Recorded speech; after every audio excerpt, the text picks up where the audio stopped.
ఇప్పుడు సిమెంట్ పిచ్చుల పైన ఆడే మేము ఈ రోజు టర్ఫ్ అయితే కట్టాము. ఏ హాయ్ గైస్, ఈ రోజు సులేబియా గ్రౌండ్ కి అయితే వెళ్తాము. అక్కడికి ఎందుకు వెళ్తున్నాం అంటే రంజాన్ సందర్భంగా అక్కడ వాళ్ళైతే T10 మ్యాచ్ టోర్నమెంట్ అయితే జరుపుతారు. మా టీం ఎప్పుడు సిమెంట్ పిచ్చుల పైన ఆడుతా ఉన్నాము. మేమైతే టర్ఫ్ లో ఇంతవరకు అయితే ఎప్పుడైతే ఆడలేదు. నేను, చంద్రన్న, మురళన్న, మా టీమ్మేట్స్ ఇంకా కొంతమంది అయితే వెళ్తా ఉన్నాము. మనకి ఇండియాలో ఉన్నట్టు ఇంటికి ఒక బైక్ ఉన్నట్టు వీళ్ళకి ఇంటికి ఎంత లేదన్నా 10 కార్లు దాకా ఉంటాయి. అందుకోసం ట్రాఫిక్ ఎక్కువ ఉంటది ఇక్కడ. మేము వెళ్ళేసరికి అయితే మ్యాచ్ జరుగుతా ఉన్నది. ఆడ కనపచ్చేది గ్రౌండ్, లైటింగ్స్ ఉన్నాయి కదా, అవే గ్రౌండ్ అయితే. చిన్నగా అయితే గ్రౌండ్ లోకి అయితే వెళ్ళిపోయినాం మేము.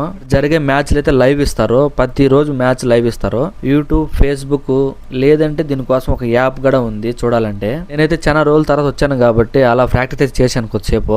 ఒకసారి ఈ గ్రౌండ్ లో ఉండే పిచ్ చూపిస్తాను చూడండి ఎంత బాగుందో.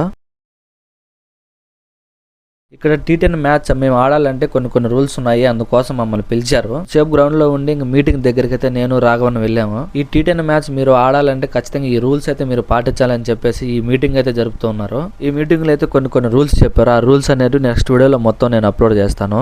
ఇక మాతో పాటు అయితే చాలా టీంలు అయితే వచ్చాయి T10 ఆడేదానికి. We have some very clever people running that sort of stuff. We have guys that advise teams. We advise IPL teams at auctions. చిన్న గ్యాప్ లో నేను, మురళన్ అయితే బయటకు వెళ్ళి చాయ్, సమోసా ఇవైతే తెచ్చాము మా టీమ్మేట్స్ కోసం. తీసుకొని అయితే ఇంక మా వాళ్ళ దగ్గర బయలుదేరుతాను నేను, మురళన్న. చలికాలం అంటే ఇంక టీ ఖచ్చితంగా తాగాల్సిందే ఎవరైనా కానీ. ఈ T10 మ్యాచ్లు వచ్చేసి ఓన్లీ నైట్ మాత్రమే ఉంటాయి. ఈ మ్యాచ్లకి అమౌంట్ ఎంత కట్టాలి, ఏమేమి రూల్స్ ఉన్నాయి అనేది నెక్స్ట్ వీడియోలో పూర్తిగా చెప్తాను. Thank you for watching.